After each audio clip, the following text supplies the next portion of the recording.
대통령제, 그다음에 이제 권력기관, 이제 사법개혁에서 이제 지난주에 이어서 그동안은 이제 그 법의 가치에 대한 시들을 좀 읽었었는데요. 오늘은 이제 그 법을 대하는 우리 시민의 자세랄까 태도에 대한 시를 한 편 같이 읽고 이사장님 45분까지 말씀하시고 15분 질의응답으로 오늘 진행을 하겠습니다.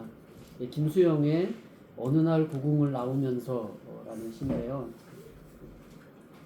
왜 나는 조그만 일에만 분개하는가?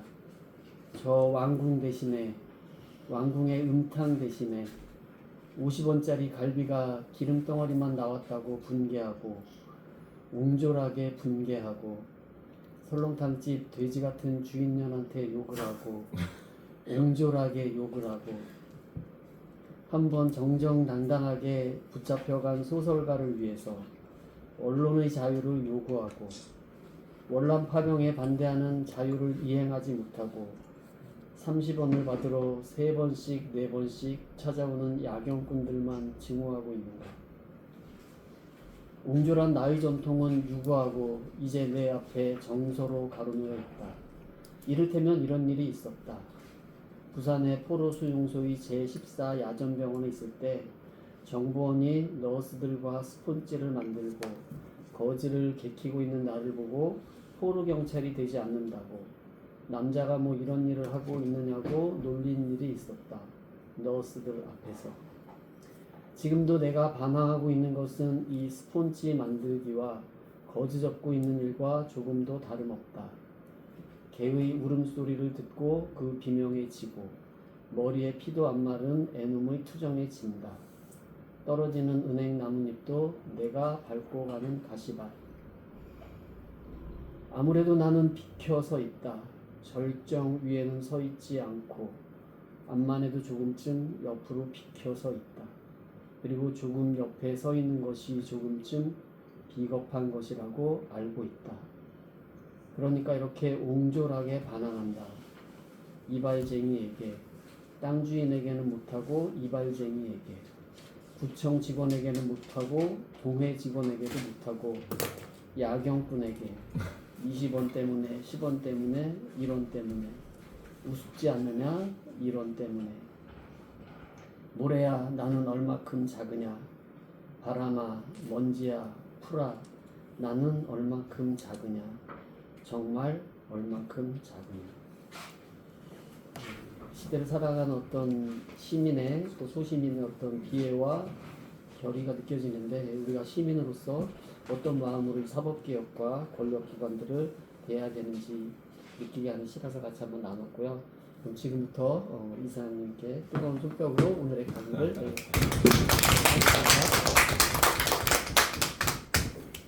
김수영 시인을 생각하면 꼭 난닝구 입고 담배 피는 모습이 생각나요.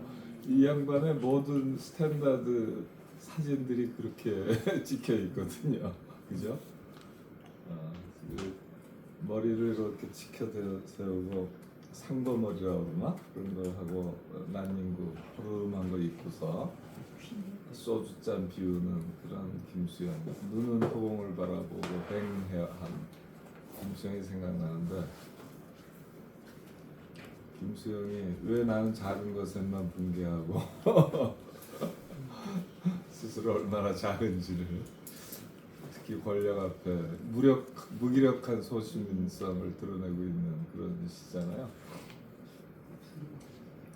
몹시 솔직하고 위선이라는 게 없어서 우리한테 굉장히 울림을 주는 그런 시인 것 같아요. 여러분들은 어떻게 보셨는지 모르겠는데, 제가 지난 6월 29일 날 대통령이 삼성 총수와 SK 총수한테 90도로 절하는 장면이 있었잖아요. 제가 그걸 보고 굉장히 깊은 사색에 빠졌어요. 좀 충격을 먹었다 그럴까? 아니, 그게 잘하면 굉장히 아름다운 광경이죠. 10년 동안 무려 4,755조를, 삼성은 2,655조, SK는 2,100조를 투자한다는 거잖아요. 그 다 서남권에만 그렇게 한다는 거 아닙니까? 그 수도권과 서남권에만. 얼마나 큰 돈인지 가늠이 안 되지 않습니까? 10년 동안 4,755조인데요. 1년에 475조입니다. 우리나라 예산이 700조가 좀 안 되죠. 우리 먹었죠. 넘었나 이번에? 그러니까 거의 예산의 반을 확실하게 넘는 그런 금액을 두 재벌이 된다는 거예요. 그 두 재벌이 되는 이유가 뭡니까? 삼성전자와 SK 하이닉스가 지금 반도체 초호황을 맞아서 돈이 1년에 400조씩 쌓이거든요. 이것이 적어도 5년에서 10년은 갈 것이다 이렇게 예측을 하고 있고, 그 바탕 위에서 이 대단한 격차, 초격차 대한민국을 만들어야 되겠다. 그래서 대체불가 대한민국이라는 구호를 앞에 딱 세우고 그런 장면이었잖아요. 그 청와대 모습 때는. 와, 근데 나는 마음의 걱정이 이거 큰일 났구나. 10년 후에 초격차 대한민국은 틀림없이 될 것 같고, 근데 초격차 삼성 SK 시대가 열리는구나. 그리고 대체불가 대한민국도 될 것 같아요. 여러 가지 부분을 타는 것 같아. 그런데 역시 대체불가 삼성 SK 왕국이 만들어지는구나 이런 생각이 확 들더라고요. 이 삼성과 SK가 4,700조를 퍼붓기 때문에 그만한 재원이 있는 유의한 그룹 아닙니까 우리나라에? 뭐 다른 제3 그룹들은 10년 동안 200조 하기도 어렵단 말이에요. 근데 어마막지한 정말 초격차 기업인데 뭔지 좀 아쉬운 거예요. 여러분들은 어땠습니까? 저는 이제 이 문제를 오랫동안 연구한 사람이라서 그런 장면을 보면 굉장히 불편한 거예요. 우선 딱 이런 생각이 들어. 아, 참, 이재용이는 2점 몇 %로 삼성그룹 전체를 쥐락펴락하고 있고, 최태원이는 0.5%도 안 되는 걸 가지고 SK그룹을 쥐락펴락하고 있는데, 재벌 총수가 그 정도만 갖고서 쥐락펴락을 하기 때문에 재벌 총수의 이익하고 다른 사람들의 이익은 완전히 다르죠.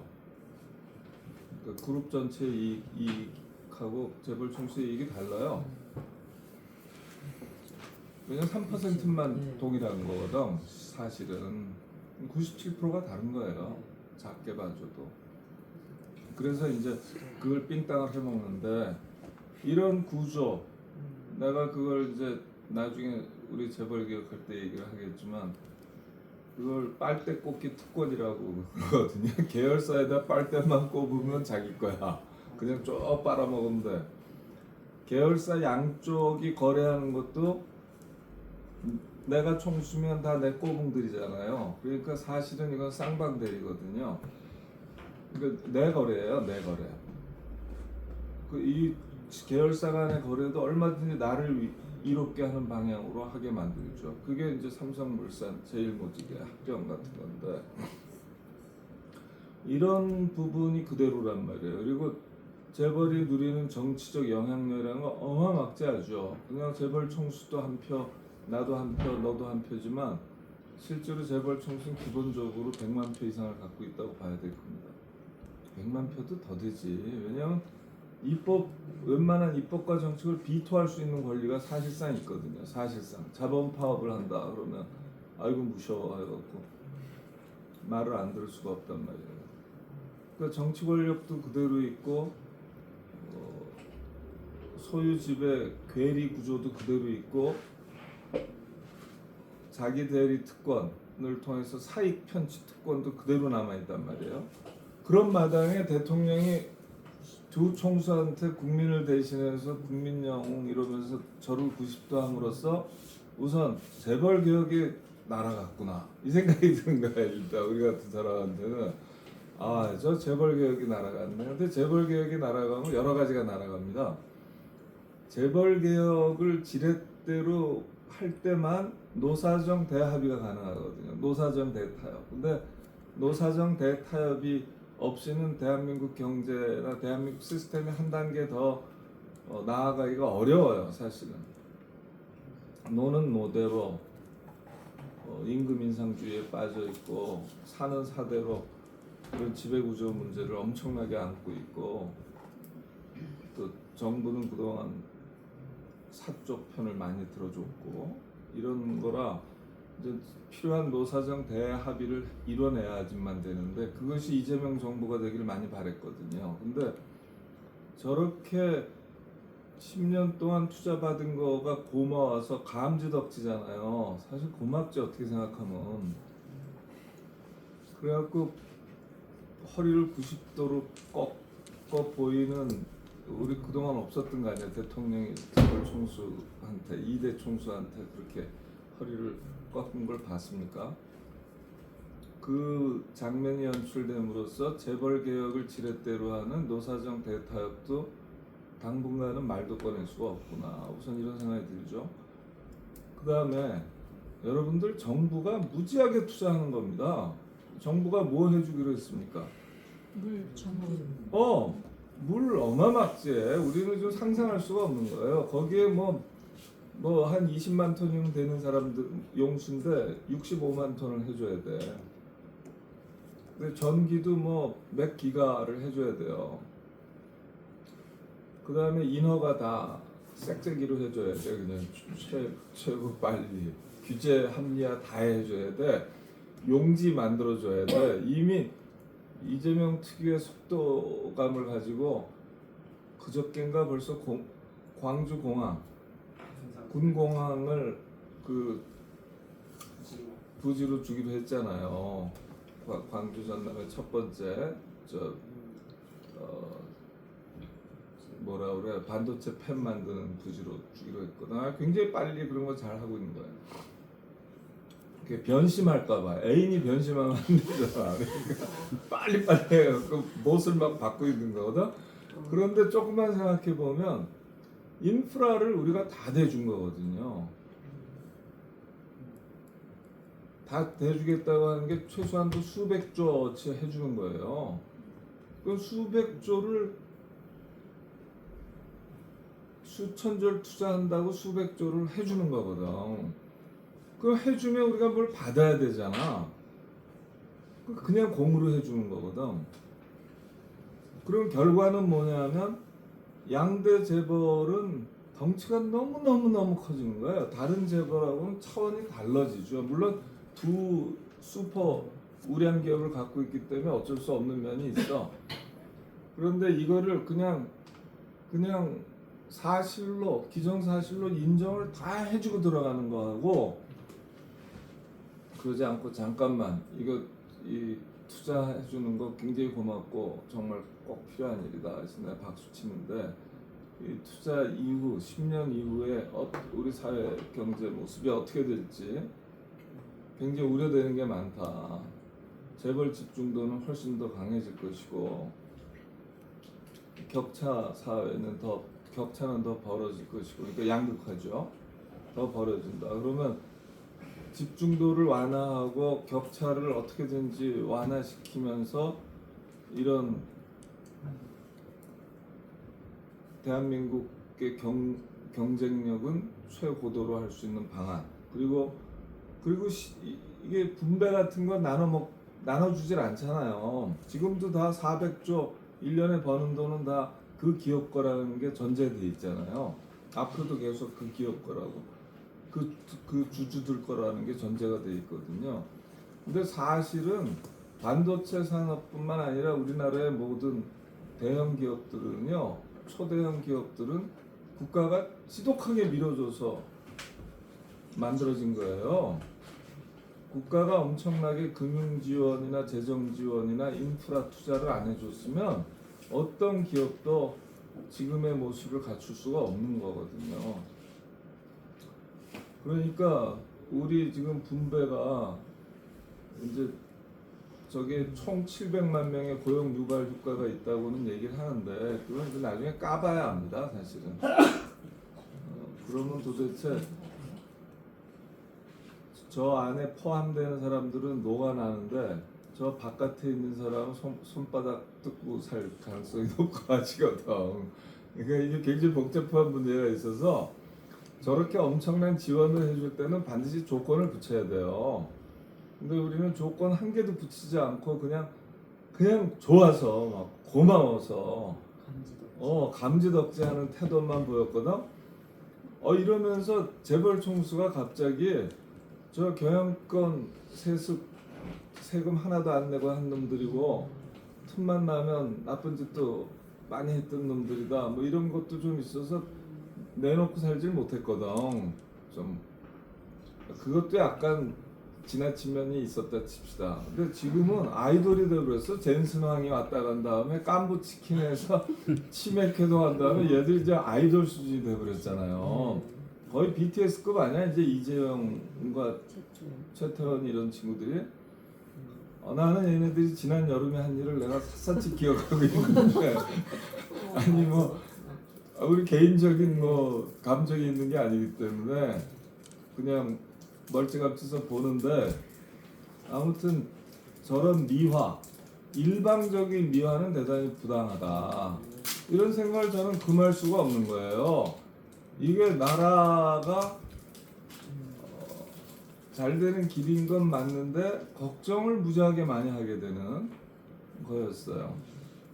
이 얘기를 말씀드리는 거는 제가 며칠 전부터 이 생각, 지금 여러분들하고 나눈 이 생각들을 가지고 글을 계속 썼어요. 그래서 이제 다 완성이 돼갖고 여러분들한테 얘기해도 되고 내일쯤 미음 발표를 할까 하는데 너무 길어. 그래서 어떻게 할지 몰라. 세 개로 나눠서 지금 할까 하는데 그래도 좀 길지 않을까.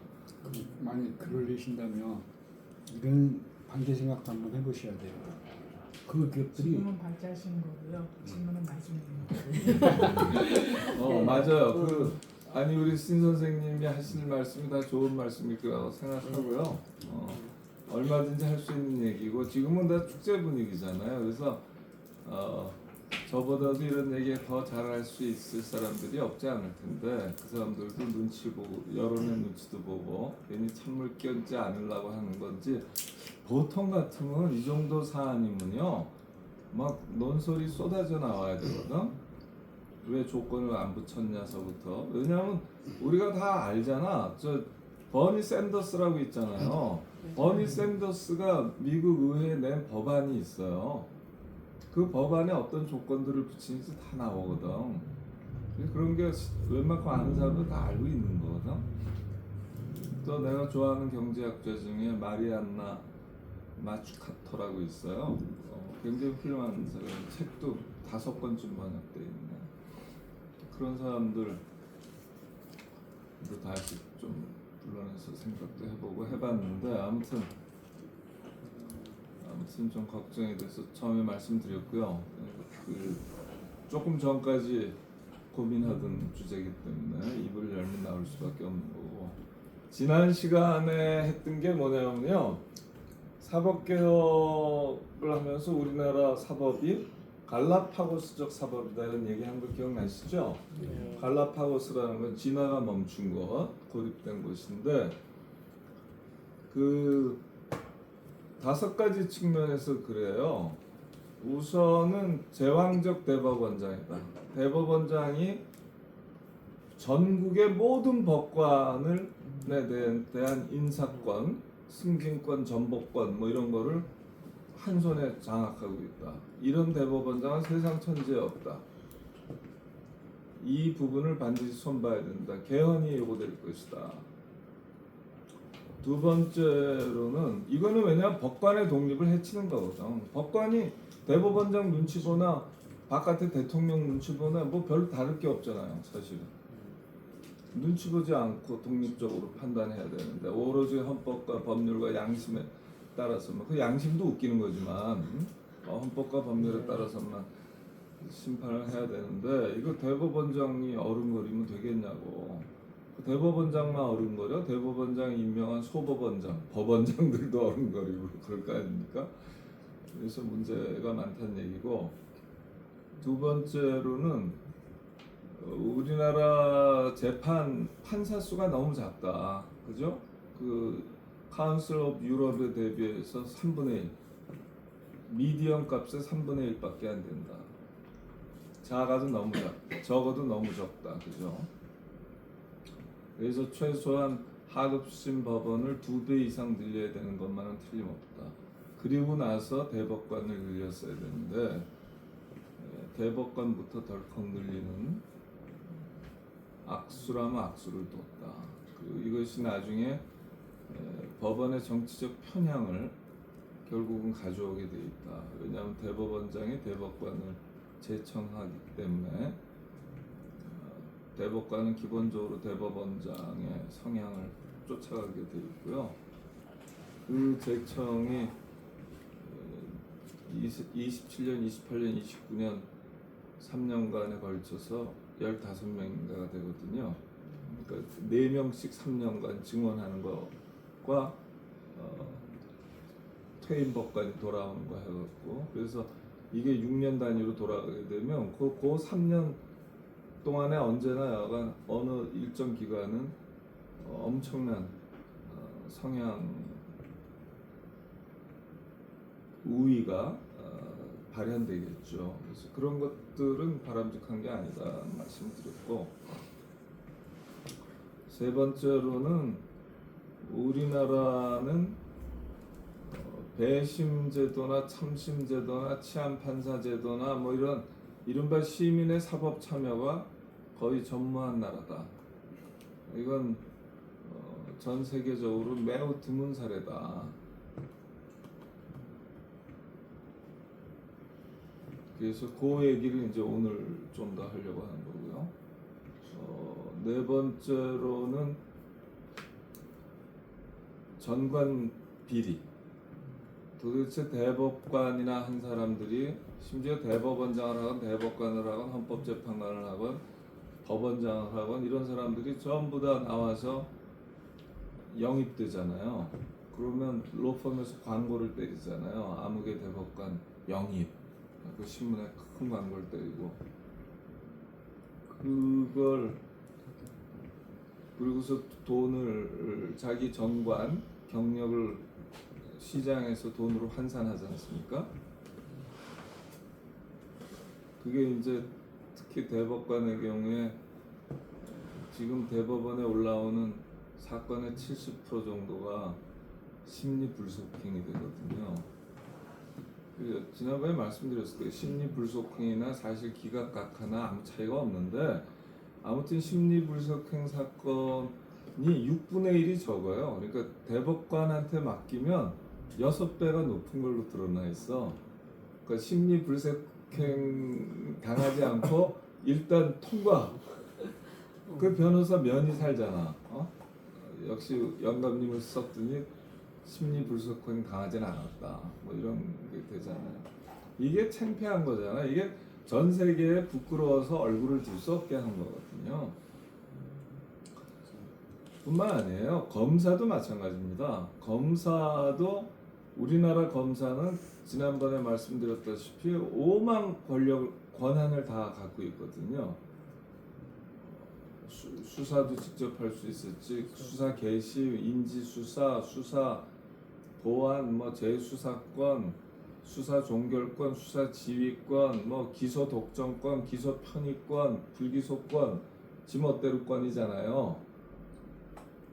거기다가 형집행 정지권, 뭐 공판 수행권, 별 권한을 다 갖고 있어요. 거기다 특사경, 지휘권, 이렇게 많은 결정 권한을 갖고 있다는 거. 법관 이전의 모든 결정권이라고 보면 되거든요. 사법상의 결정권. 이런 결정권을 갖고 있는 사람을 판사하고 달리 취급할 이유는 하나도 없습니다. 그래서 판검사는 동일하게 정관 비리 대상이고요. 정관 비리가 검사가 더 많아요. 그래서 우리나라에서는 판사보다 훨씬 쉽죠. 직접 수사와 기소 단계에서 빼주니까. 그리고 기소 단계에서 죄목을 바꿔주고 약한 죄목으로 바꿔주고 공판 수행도 엉성하게 하고 뭐 여러 가지 101가지 방법이 있잖아. 그렇기 때문에 판사 검사에 대해서는 지독할 정도로 정관 비리를 틀어 막아야 된다. 그게 우리나라 백성들이 제일 원하는 것 중에 하나고 그게 마땅당이다. 뭐 이런 말씀을 드렸던 것 같아요. 그게 3개 했습니까? 4개? 네 개 했어요. 4개 했어요? 네. 아까 5개라고 그랬죠. 그럼 5번째 뭔가? 이게 기억력 테스트란 말이에요. 이게 안 된다 이거지. 대법원장의 권한이 아니 그건 첫 번째 했잖아요. 5번째는 그 사법 민주화라고 이것도 할 수 있잖아요. 왜냐하면 접근권이 줘야 되잖아. 접근권. 그러니까 법원이 인구 10만 이상 도시 중에서도 없는 데가 여러 개가 있고, 그죠? 그리고 또 법원 말고도 뭐가 있어요? 그러니까 접근권, 법원도 뭐 더 많이 생겨야 되고, 지원. 그러니까 지원 포함해서. 그 다음에 이제 그 선진 사법제도라고 그럴까? 그래서 일단 재소권이라는 게 굉장히 좋은 거라고 그랬잖아요. 공익을 실현할 수 있는. 그런데 공익 중에 공익과 사익이 같이 가면 모르는데 공익은 큰데 n분의 1로 자른 나의 사익은 요만한 것들이 있어요. 이런 것들은 소권을 줘도 안 하거든. 그렇기 때문에 클래스 액션, 집단 소송권 같은 걸 줘서 소송은 몇 사람이 하면 그 혜택은 나한테도 돌아오는 수십만 수백만한테도 돌아올 수 있는 그런 집단 소송권이라든가 아니면 이제 공익 소송권 이런 거를 좀 더 소권을 많이 줘야 된다. 예를 들어서 주주들이 이제 회사 경영진들이 개판을 친다. 그럴 경우에 주주들이 소송을 하면 되잖아요. 근데 주주가 소송하려면 굉장히 많은 주식을 갖고 있어야 돼요. 10,000분의 1, 0.01%라 할지라도 그 혼자서 감당할 수 없는 주식 숫자거든요. 몇십억 주다 이렇게 되면은 10,000분의 1도 굉장히 큰 거거든요. 그래서 이제 이런 그 주주권이라든가 이런 거를 다 재소권으로 연결을 시켜주면 공익을 실현하는데 좀 여러 가지 도움을 받아요. 왜냐하면 소송을 통한 구제라는 거죠. 그것이 그게 이제 사법적 구제죠. 그래서 사법적 구제의 폭을 넓히는 것 그리고 증거 개시 제도니 뭐 이런 잡다구리한 것들이 있어요. 그래서 아무튼 서로 재판 수행의 공정성을 담보하기 위한 제도들인데 이런 것들을 과감하게 도입해야 맞거든요. 그러니까 사법제도의 선진적 사법제도의 도입이라든가 제왕적 대법원장 제도의 극복이라든가 충실한 심리를 저해하는 법관수의 절대 부족을 방치하고 있다든가 사법 주권 국민이 사법 주권자인데 사법권도 국민으로부터 나온 건데 실제로는 완벽하게 법관에게만 맡겨놓고 있다든가 이런 것도 정관 비리가 고개를 들 수 없을 만큼 창피하다는 얘기 이런 것들이 여간 굉장히 중요한 거라고 말씀드린 거예요. 그래서 지난 시간을 요약한 거고요. 자 오늘은 이제 시민의 사법 참여 쪽인데요. 이건 뭐 얘기가 간단해요. 우리 박인호 선생이 잘 아세요. 예, 아이고 예. 전문가예요, 진짜. 아이 무슨 전문가예요? 아니, 좀- 책몇 권 읽어서. 여기 와서 말씀해줘요. 아닙니다. 나는 아니. 책 몇 권도 몇 줄 읽었어. 아니 나는 몇 줄 읽었고 저분은 진짜 십수권 읽으셨어요. 나하고 차원이 달라요. 죄송합니다. 근데 이제 어차피 저 양반은 돈을 냈고 난 돈을 받았으니까 내가 말을 해야지. 그거 틀림없는데 그 배심 재판이라는 게 지난번에 우리 김희영 씨가 얘기했던가 저 네. 러시아 소설 네. 톨스토이 보면서 봤다 그랬죠? 읽었어요. 맞아요. 농노 해방하면서 1870 몇 년인가에 그 러시아에서도 배심 재판을 도입해요. 예. 미국의 제도인데 배심 재판은 미국은 1976년에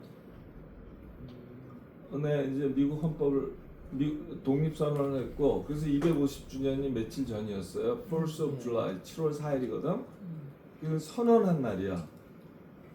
그 다음에 이제 지금의 미국 연방 헌법을 만든 해는 1789년인가 그래요. 그 13년 걸려서 만들었습니다. 그 사이에 컨피드레이션 연맹 헌법이라고 또 있었는데 그건 잠시였고요.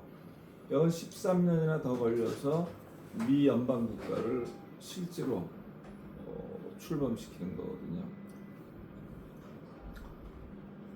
그리고 나서도 몇 년 있다가 빌 오브 라이츠 그러니까 미국의 권리 장전. 미국 헌법은 권력 구조만 있었어요. 그래서 빌 오브 라이츠가 나중에 붙습니다. 몇 년 있다가 붙어요. 10년도 아니고 3년인가 4년 있다 붙는데 그 중에 하나가 배심 재판을 받을 권리예요. 심지어 민사적으로도 그때는 $20라는 게 큰 돈이에요.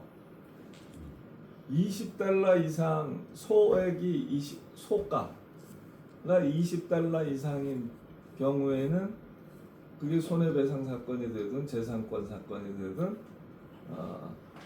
민사 재판에서도 배심 재판을 청구할 수 있는 권리가 있었어요. $20 지금 아무것도 아니잖아. 근데 미국은 헌법을 죽었다 깨도 못 바꾸거든. 굉장히 어려워요 헌법 바꾸는 게. 양원의 동의는 물론이고 주의 뭐 5분의 4 동의인가 뭐 이게 필요해갖고 진짜 어려워요. 그래서 아무도 이걸 안 바꿔요. 그 지금도 $20예요. 그러니까 누구나 할 수 있다는 뜻이야. 소권의 민주화가 이루어졌어. 그리고 이게 1789년, 90년이라고 그랬잖아요. 이게 바로 프랑스 혁명이 일어나면서 프랑스 혁명이 처음 한 일이 뭐냐면 배심 재판을 도입하는 거였습니다. 혁명이 일어나고 나서 공화국이 되면서 이때 공화국 혁명이 일어난 앙쉥 레짐 구체제 핵심이 판사들이었어요. 그래서 다 때려 죽입니다. 그 당시 법관들을.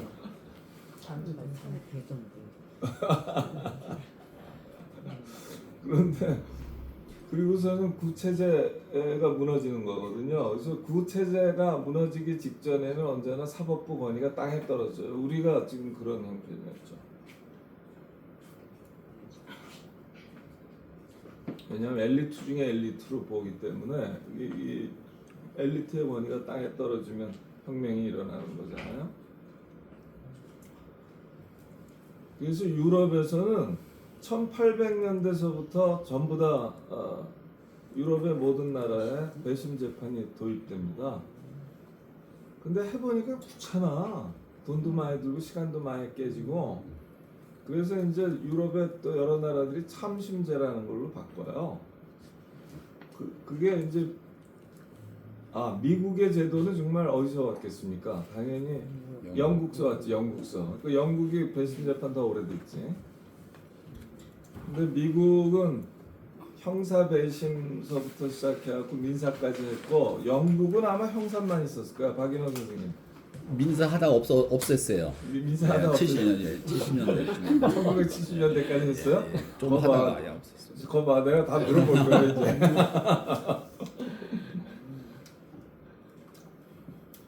그리고 미국서도요. 미국 사람들이 되게 오해해. 배심 재판을 하자 그러면 우리나라 또 개혁지향적인 또 우리 박 원장님을 포함해가지고 무지하게 반겨 막. 우리 막 직접 민주주의자 막 직접 민주주의로 무지 많은 걸 해야 될 것 같고 막 그러잖아요. 시민의회 하자면 또 시민의회 막 뿅 가는 사람들이 많아. 열정적인 지지자들이 많이 생기는데 그래 제도 도입할 때야 당연히 필요한 거고요. 근데 실제는 미국이든 어떤 나라에서든지 배심 재판을 많이 하지 못합니다. 왜냐하면 배심 재판을 많이 하려면 시간과 돈이 많이 들거든. 그 9명, 13명을 뽑아서 그 중에서 한 30명, 50명 뽑아갖고 배척할 사람 배척하고 나머지 갖고 해야 돼요. 그러면 집중 심리 해야 됩니다. 배심 재판을 일주일 내내 끌 수는 없잖아요. 찔끔찔끔 할 수는 없잖아. 그러니까 많이 해봐야 3번, 4번을 절대 넘지 않게 해야 되거든요. 그리고 미국의 배심 재판, 영국의 배심 재판 이런 건 전부 다 어떻게 들어왔냐면 중죄에 도입돼 있어요. 중죄. 그러니까 살인 강도라고 생각하시면 돼요. 살인 강도 강간, 중상해 이런 사건들이에요. 그러니까 사회적으로 중대하지, 물론 살인 강도라는 게 뭐 중대한 사건이죠. 그런데 그런 사건에서 뭐 영화 12주얼인가? 12인의 성난 사람들이라는 영화를 하나 보세요. 그게 제일 좋습니다. 넷플릭스에 있지 아마? 성난 사람. 12인의 성난 사람들. 성나지 않았어요. 그냥 더워서 좀 유쾌하지 않을 뿐이야. 이 12명의 배심 재판이거든요. 형사 배심 재판. 어떤 소년이 자기 아버지를 죽인 혐의를 뒤집어 쓰고 재판을 받아요. 어서 오세요. 어서. 그런데 실제로는 그 배심 재판을 통해서 배심 놔두세요. 배심 평의를 통해서 무죄가 입증이 돼요. 그 누가 봐도 유죄로 보이는 정황 증거 투성인데 12명의 일반 시민이 모여서 어떻게 논의를 하다가 결국 12명의 전원 일치로 무죄다 이렇게 되는 얘기예요. 굉장히 잘 만든 영화야. 익사이팅합니다. 그거 보면 다 배심 재판해야 된다고 사람들이 그렇게 돼 있어. 진짜로 워낙 좋거든. 영화 진짜 잘 만들었어요. 꼭 보세요. 아무도 후회할 수 없습니다. 헨리 폰다가 주인공. 헨리 폰다. 남자 주인공. 예. 헨리 폰다. 헬리폰다였던가? 예. 아주 젊었을 때. 아, 헬리폰다구나. 예. 그리고 보니까 그래요? 예. 감독만이 아니고 감독이 아니고 예. 나도 본 지가 그래도 몇 년 됐는데 나는. 시드니 루맥 감독. 응? 시드니 루맥 감독. 아, 그래. 헬리폰다. 한번 보시면 아주 좋을 거고요. 아무튼 무슨 말씀을 드리려고 하냐면 배심 재판은 실제로 미국서도 1~2%를 넘지 않습니다.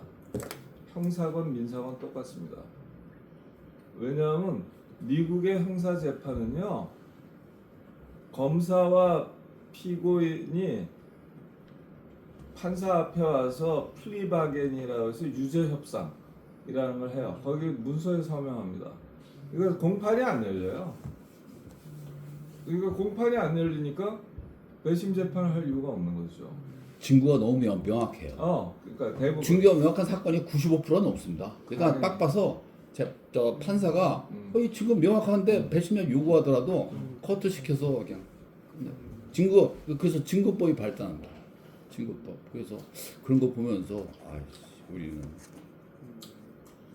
유정무죄 아니 근데 이게 그러니까 이제 일방적이지 않아요. 근데 그 배심 재판을 하면 더 좋고 뭐 꼭 그렇게 볼 수는 없어요. 다만 철학적으로는 동료 시민에 의해서 재판받는다. 그리고 적어도 유무죄는 일반 사람들의 상식적 판단이 우선돼야 된다. 이 철학이 있는 거잖아요.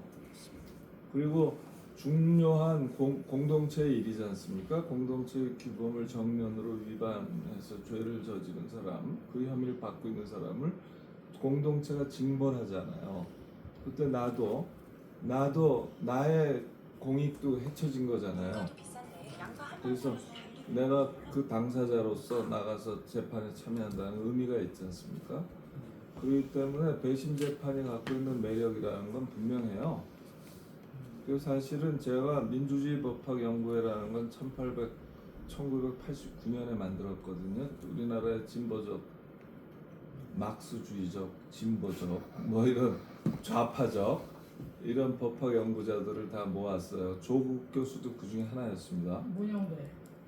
문영배는 거기 안 속했고요. 이런 연구에 아니에요. 거기는 다른 법원의 연구회고요. 우리는 이제 공부하는 사람들, 그래서 민주주의 법학 연구회를 만들었는데 그때 1989년 1월달에 공식 출범을 했고 우리가 3년 동안 캠페인한 게 사법민주화라는 제목으로 배심 재판을 받을 권리예요. 그걸 당시에 영남대 박홍구 교수라고 계시잖아요. 그 되게 훌륭한 분이죠. 책을 한 100권은 썼을 걸 아마도. 엄청난 분인데 이분이 우리한테 알려줬어요.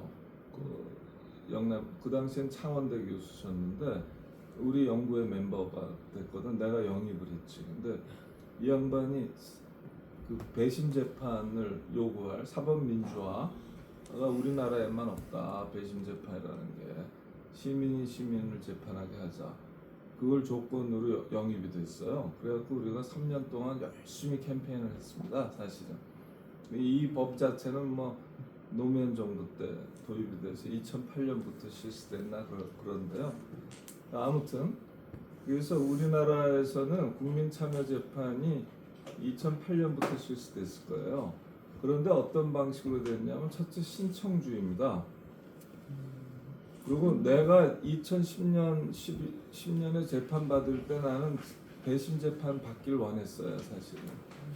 그런데 그때만 하더라도 배심 재판의 요건에 1, 2, 3, 4가 있고 기타 뭐 중요하다고 법관이 인정하는 사건 뭐 이런 식으로 돼 있었어요. 1, 2, 3, 4번엔 내 사건이 안 들어가는 거예요. 해당 사항이 없어.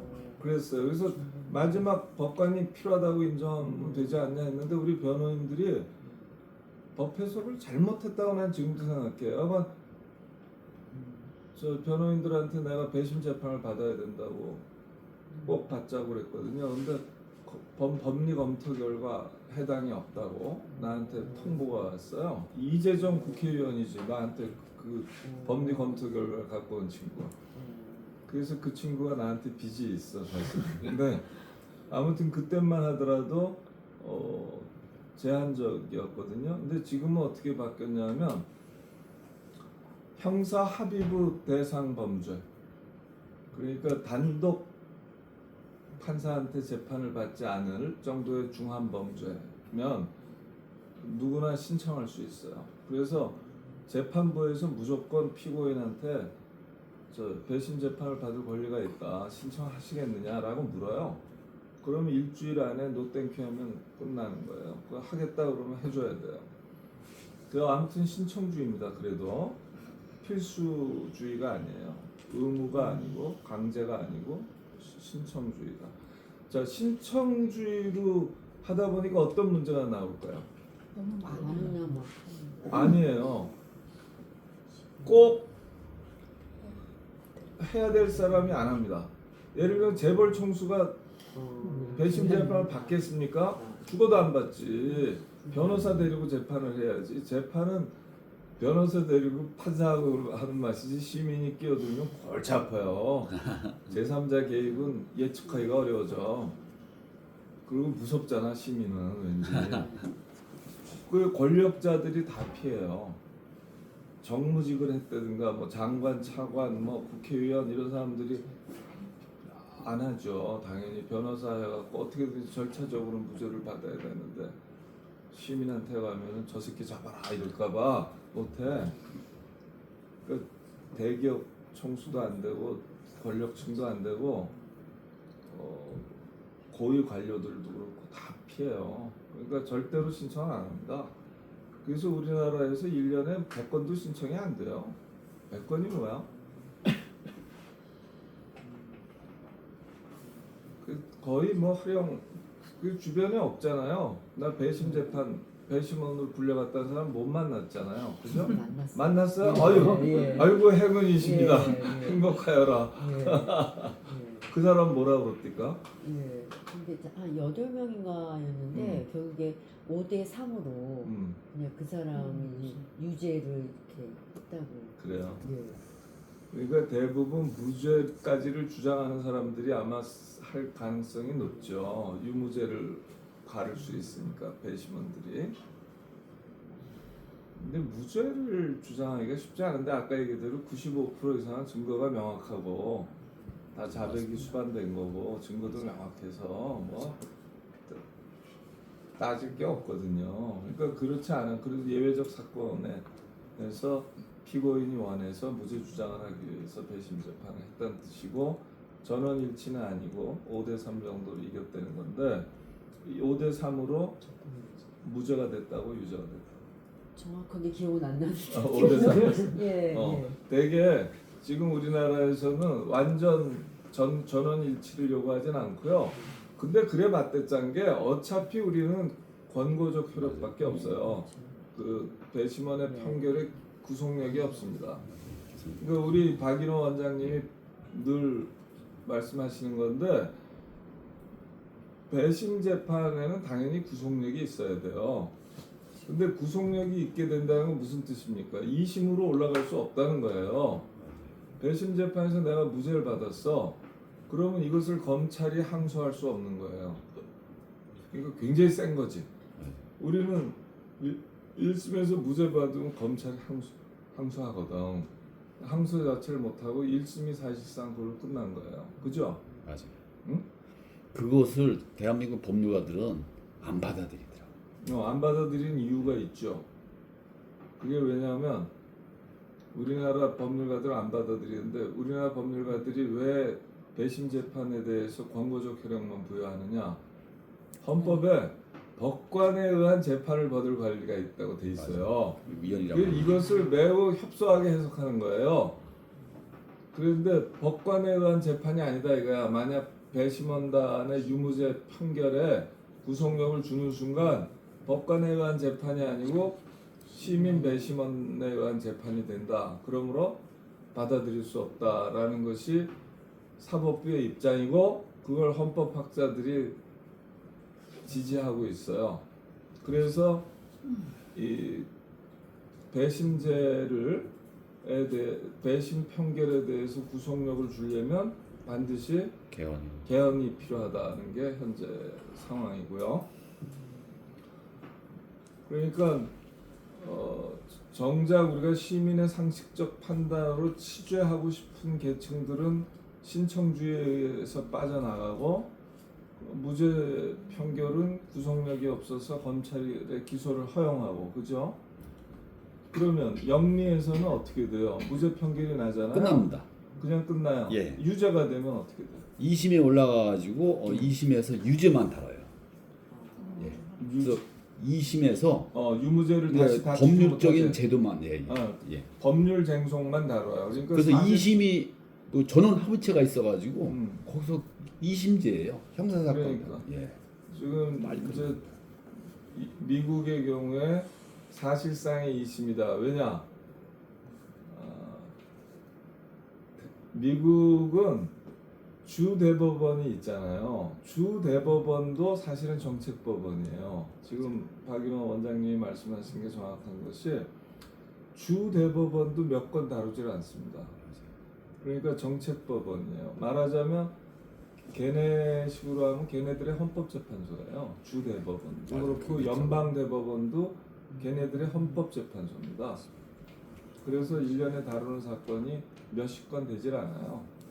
고르고 골라서 선례로서의 가치가 있는 것, 그래서 선례를 바꾸려고 하는 것, 굉장히 중요하겠다 하는 것 말고는 그냥 칼같이 기각시켜버려요. 그러니까 상고 허가제를 운영했어요.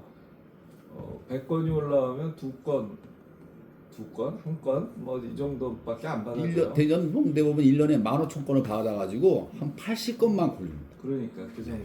그러니까 여기 지금 도사잖아. 근데 진짜 강의를 주셔. 아니 정말로다가 독일이요 1심, 2심이 참심제 2번 하지 않습니까?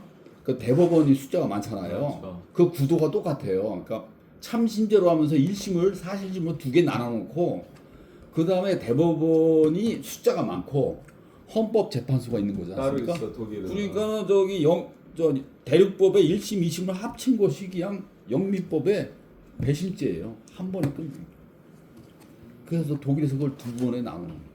구조가. 여하간 이게 지금 다 책으로 본 지식이고 요즘은 이제 팩트 체크도 여러 가지로 할 수가 있잖아요. 그래서 뭐 인공지능을 통해서 팩트 체크도 하고 하는데 이게 책으로 본 지식의 한계는 언제나 있습니다, 여러분들. 그러니까 이제 지금 우리 박인호 원장님이 진짜 안 읽어본 게 없어요. 모르시는 게 없는데 저는 그냥 전수조사한다는 마음으로다가 그냥 도서관 서점 가가지고 360번 코너 가가지고 웬만한 도서관 가서 안 읽어보면 다 읽어봤어요. 그러니까 지금 정말 200권 넘게 한 분야 했으니까 박사 논문 쓰신 건데 그러나 이제 이분 그 친구 변호사들이 많아 법률가들이 잘 대화하려고 안 그래요.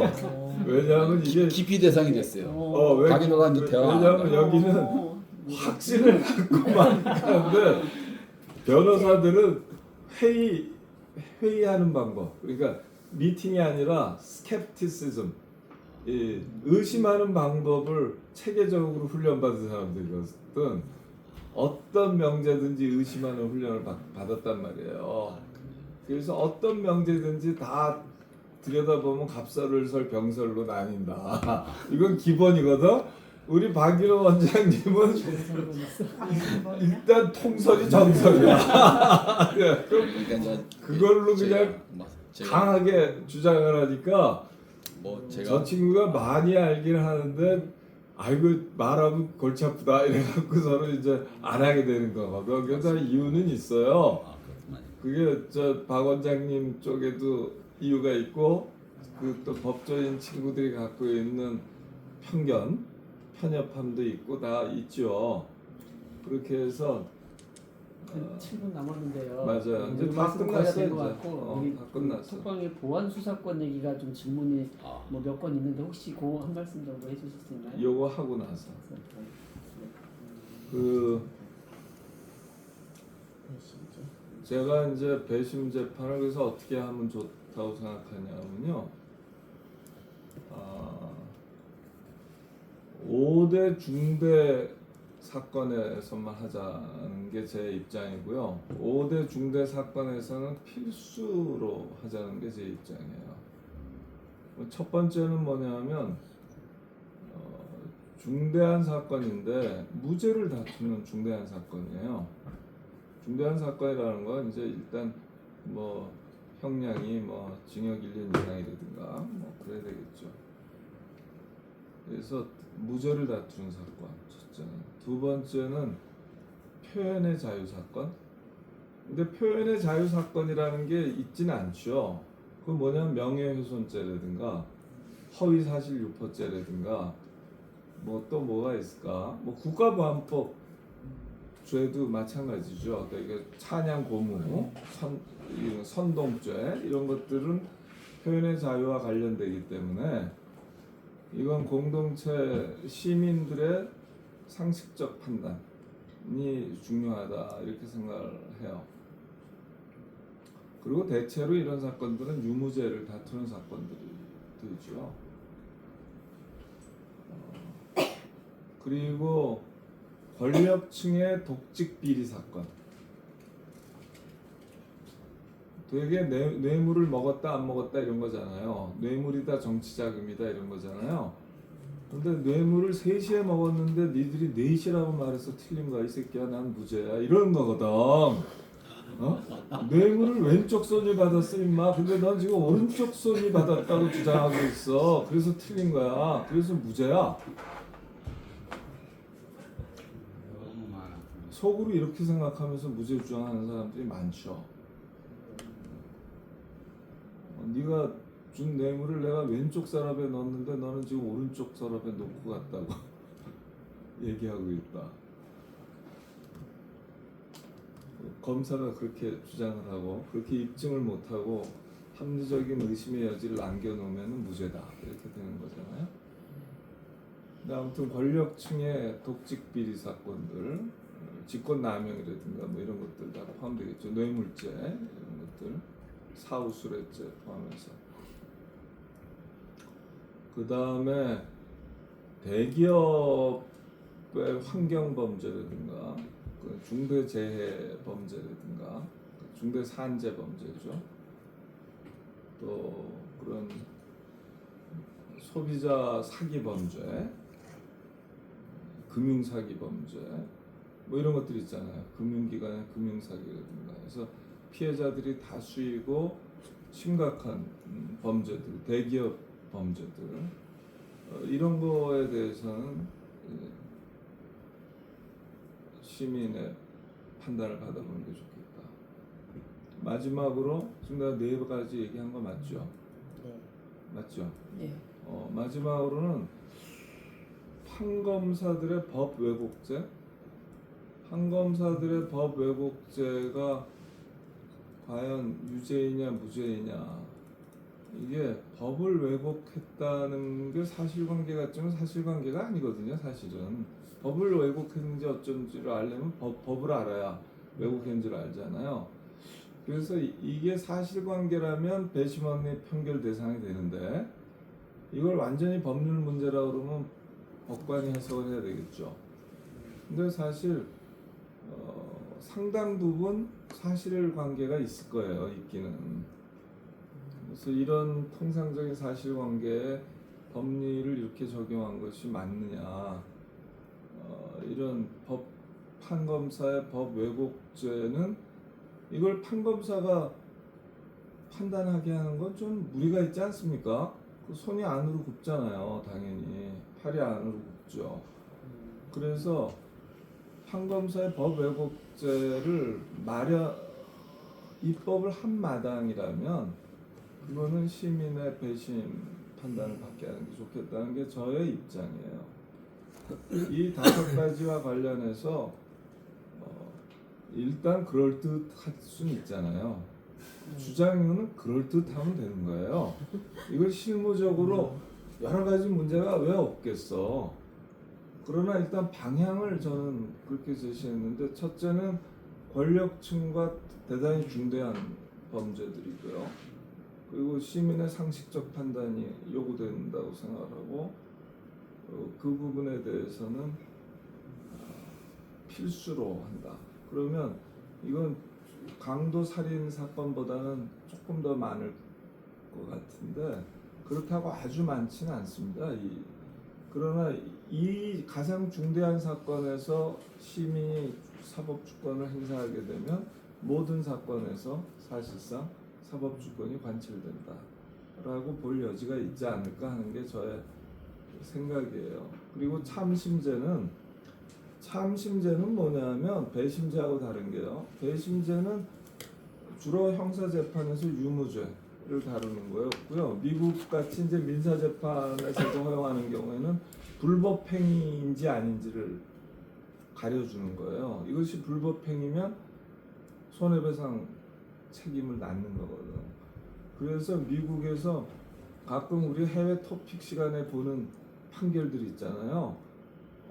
어떤 주민이 뭐 은행 사기를 당했는데 그 은행한테 뭐 1억 달러를 배상 책임을 명령했다. 뭐 이런 엽기적으로 보이는, 그 이제 징벌적 손해배상이라고 그러는데 전문 용어로는. 근데 이런 판결들은 다 배심 재판의 결과입니다. 그 여러분들이 에린 브로코비치인가? 그 영화 이름이 뭐지? 제목이 어?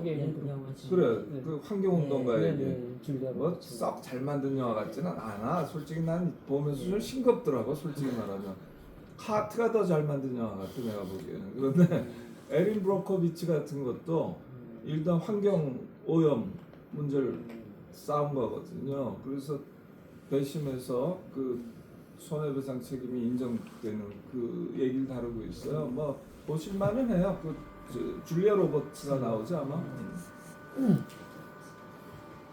약간 배심 재판. 근데 이제 참심 재판은 뭐냐면, 참심은 사실 판정만 아니라 법리 해석에도 같이 참여하는 거예요. 그리고 배심이 최소한도 7명에서 뭐 10몇 명까지로 되게 구성이 되는데, 참심은 보통 2명, 3명이에요. 그리고 참심은, 배심은 일반 시민이면 돼요. 이해관계가 없는 시민이면 되는데, 참심은 전문 지식이 있는 사람이 원칙입니다. 그러니까 나는 참심이 전문 지식이 있는 모든 분야에 대해서 참심제를 시행하는 건 굉장히 좋다고 생각해요. 왜냐하면 일반 시민은 일반 사건을 내서 판결에 참여하고 배심원으로, 전문가들은 예를 들어서 전문가가 필요한 게 어떤 거였어요? 해사 사건들, 배가 충돌을 해서 어느 쪽이 더 과실이 많은지 이런 거 굉장히 전문성이 없으면 안 돼요. 해사 전문가가 있고, 그래서 재판소도 따로 있는 거거든. 원래 해사 재판소는 국제적으로도 그렇고 미국에도 따로 있고 독일도 따로 있고 다 그래요. 우리나라는 아마 따로 있지는 않을 겁니다. 해사 재판소가. 근데 그런 또 노동재판소, 노동사건들 부당해고인지 아닌지 이런 것들은 척 보면 알아버려야 되거든. 거짓말도 사용자가 다 해도 알아야 돼요. 그런 건 노동 전문가가 있어요. 저도 노동위원회, 서울지방노동위원회에서 일주일에 3건씩 3년간 했어요. 그 재판, 참심이지. 근데 공식 명칭은 참심이 아니에요. 이거는 그냥 노동위원회 제도인데, 참심은 이거보다 조금 더 센 거예요. 실제로 판사가 가운데 있거든. 노동위원회는 판사가 없거든.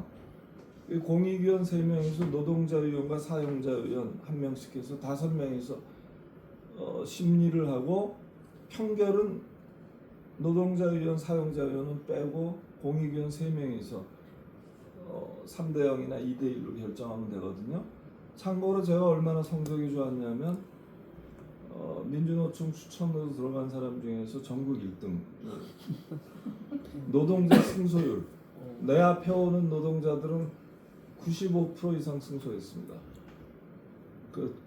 딴 사람들은 20-30%. 그러니까 이거 차원이 다른 거죠.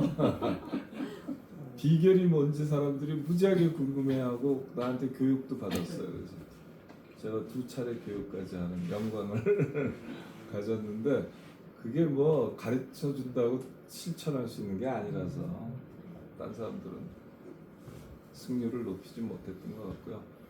아무튼 노동사건, 가사 사건, 그거 얼마나 많아. 우리 저 심리 상담하는 사람서부터 다 많잖아요. 가정생활 전문가. 그 생각해보, 상사, 회사라든가 이런 보험 뭐 이런 거 다 거기 전문가들이 있잖아요. 특허는 말할 것도 없고요. 그러니까 웬만한 거에 지금은 다 법관 중심주의거든. 우리가 법관만 재판을 하지 않습니까? 그런데 이런 전문 분야에는 과감하게 참심을 2명씩 붙여서 그러면 판사가 알 수 없는, 판사는 어려서 판사가 되잖아요. 그래서 세상을 잘 모르잖아.